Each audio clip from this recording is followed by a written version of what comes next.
Bueno, pensando un poquito todavía en ese tema anterior, porque yo sé que es un tema muy difícil, un tema difícil.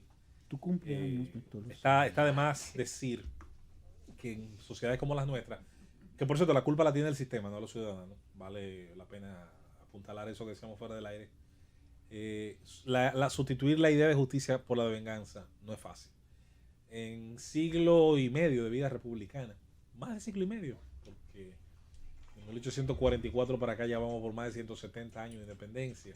175 van a ser ahora, el 27 de febrero, de esa proclamación, ¿no? Caramba, qué difícil es decirle a la gente que la vida en civilización, en sociedad, pasa por ese contrato social del que tanto se escribió, donde usted renuncia hasta cierto punto, insisto, en la venganza individual.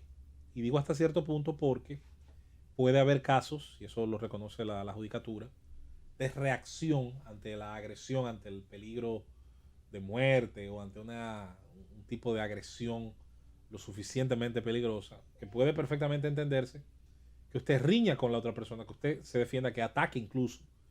Y esos ataques hasta pueden terminar en una muerte. Y usted ser luego sobreseído, ser luego declarado en libertad. Eso puede pasar perfectamente.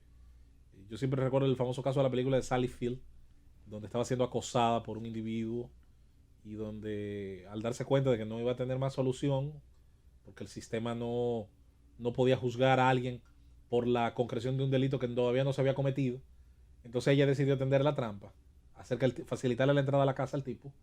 Cuando el tipo entró, que pensó que iba a comer con su dama, se encontró al papel, obviamente, de la actriz Phil con tremendo revólver en la mano.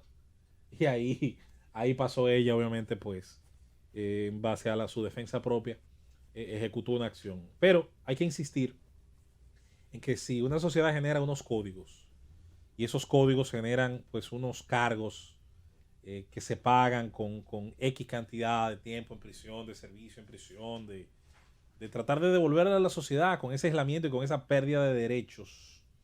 Eh, Caramba, la sociedad tiene también que entender que cuando esas se cumplen, aunque sea mínimamente, esas condiciones, la otra persona está en disposición de volver a disfrutar de sus derechos ciudadanos. Un poquito difícil, muy cuesta arriba, sobre todo cuando no hemos actualizado un código penal en el cual podrían tal vez, si se lograra innovar, introducir algunas figuras que hoy no existen, más que hablar de asociación de malhechores, más que hablar de cohecho o de complicidad simple.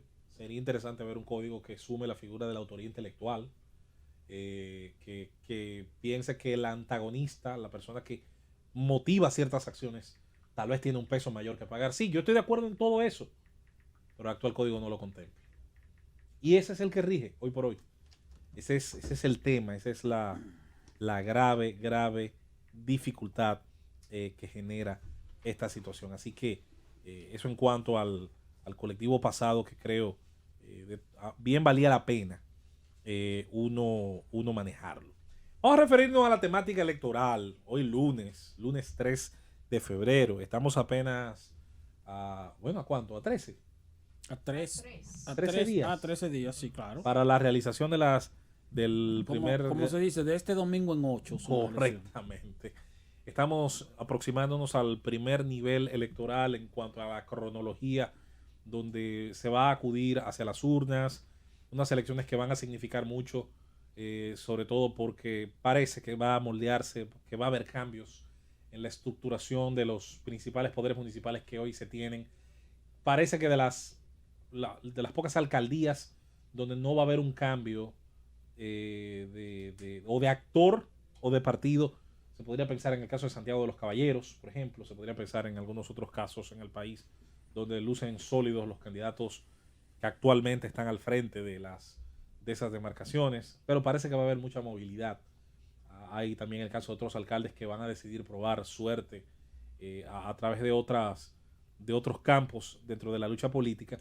Y ya habíamos dedicado nuestro discurso la pasada semana en relación a por qué consideramos tan importante este primer nivel de elecciones, todas las cosas que hacen de este primer nivel de elecciones una gran prueba para la dominicanidad, y cómo el tema de el porcentaje que no vote, léase el porcentaje que se abstenga, la famosa abstención que solía siempre ser muy alta en esos ejercicios de elecciones municipales y congresuales. Ojalá que no lo sea así, porque va a denotar mucho el interés que tengan los dominicanos en ese primer nivel de elecciones, o los que van a sentarse a esperar a ver ese resultado para supuestamente motivarse de cara al segundo, que hay que decir también algunos lo ven en ese sentido. No, es un nivel importante, como bien establecíamos, el que más está cerca en su rendimiento de la calidad de vida suya como ciudadano. En el caso que concierne a los partidos del sistema, y viendo las lecturas, el Partido Revolucionario Moderno, el Partido de la Liberación Dominicana, como estos dos grandes bloques, y el desprendimiento del Partido de la Liberación Dominicana, que ahora conocemos como Fuerza del Pueblo, con sus distintos aliados, parece que por lo menos en el caso del nivel presidencial, en el nivel de primera vuelta, van a ir claramente en las condiciones que actualmente le vemos. La Fuerza del Pueblo ayer con uno de sus voceros estableció que no hay forma alguna por el momento. No hay forma alguna. Por el momento lo pueden quitar de que la Fuerza del Pueblo decida ir aliado en una primera vuelta. Alianza que, si se da, obviamente tendría que ser en la dirección del PRM, porque sería muy cuesta arriba pensar que esa alianza se dé en la dirección del Partido de la Liberación Dominicana. Pues justo desde allí procede esa escisión, esa división del partido. La República Dominicana no ha tenido una segunda vuelta desde el año 96, cuando precisamente se estrenó en la legislación, en el cambio constitucional de la reforma posterior a la crisis de 1994, cuando se estrenó el sistema de doble vuelta. El sistema de doble vuelta en la mayor parte de los países no exige el 50+1, exige muchas veces el 45+1.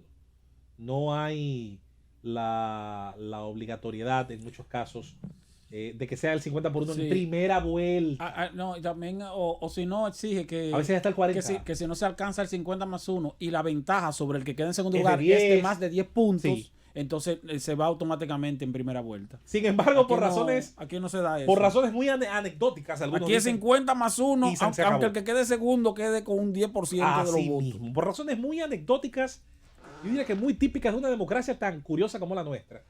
Los acuerdos, hay quien se lo adjudica a Peña Gómez y al hecho de que no se leía la letra pequeña, al hecho de que el Partido Revolucionario Dominicano, en una crisis de triunfalismo, tal vez entendió que el solo hecho de que se hicieran comicios a 2 años de la crisis del 94 le iba a dar la victoria.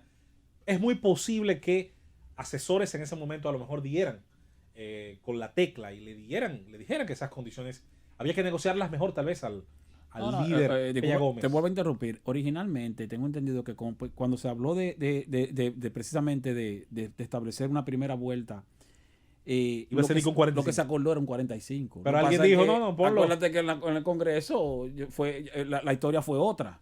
Y quien dirigió esa asamblea de modificación constitucional, donde tenía el Partido Reformista una importante ventaja, pero quien la dirigió fue Norge Botello, presidente de la Cámara de Diputados, que pasó a ser presidente de la Asamblea porque el presidente del Senado, que era reformista, creo que era Leger, no quiso, porque decía que eso era una violación a los derechos de su candidato, de su líder. Pero ahí parece que hubo alguna especie de acuerdo entre el PLD y el Partido Reformista para pasar un 50.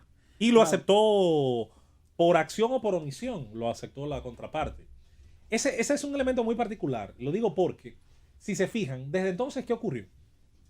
El cálculo político electoral desde entonces siempre se ha estado haciendo sobre la base del terror a la posibilidad de una segunda vuelta.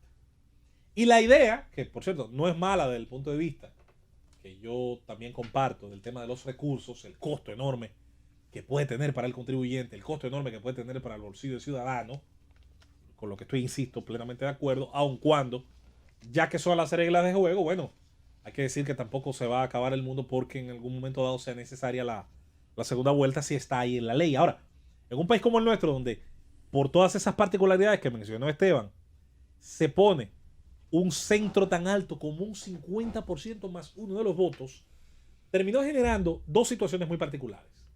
El cálculo político electoral de campaña facilitó el proceso de hacer todo tipo de alianzas habidas y por haber.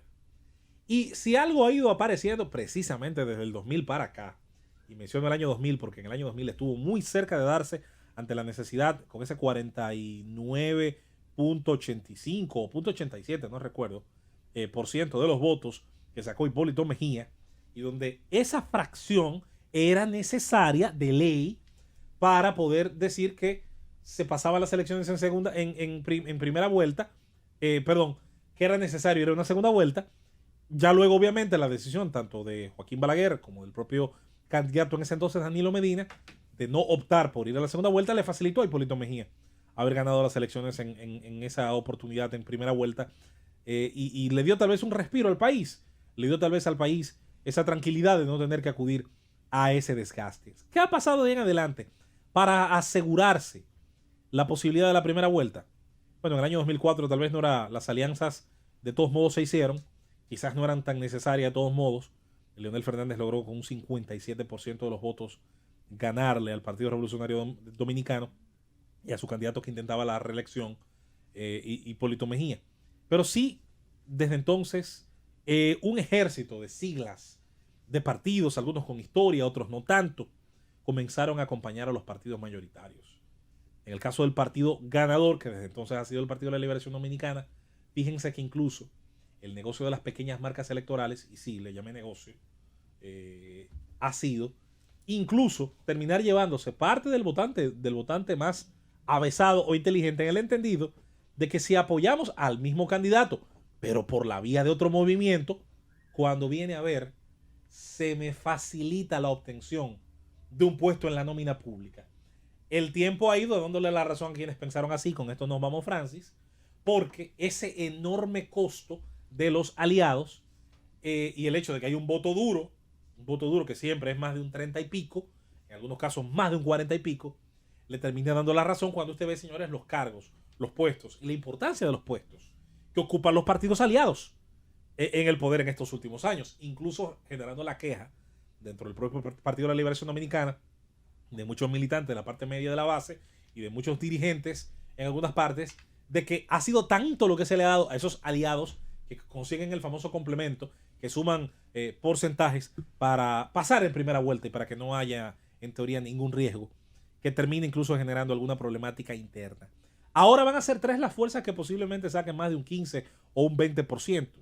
Sería interesante, ya viendo que una gran cantidad de marcas pequeñas se han tenido que mudar dada la alianza que tenían con Leonel Fernández, va a ser interesante el famoso tema del voto duro, el voto que de manera óptima van a estar sacando el Partido Revolucionario Moderno, el Partido de la Liberación Dominicana y la Fuerza del Pueblo, antiguo Partido de los Trabajadores Dominicanos. Se va a acabar, y con esto cierro, ese tobogán, ese trampolín que de manera tan fácil han tenido algunos partidos. Muchos de ellos ni siquiera tienen un predicamento ideológico, muchos de ellos ni siquiera tienen una postura en relación a lo que debe hacerse o no desde la administración pública.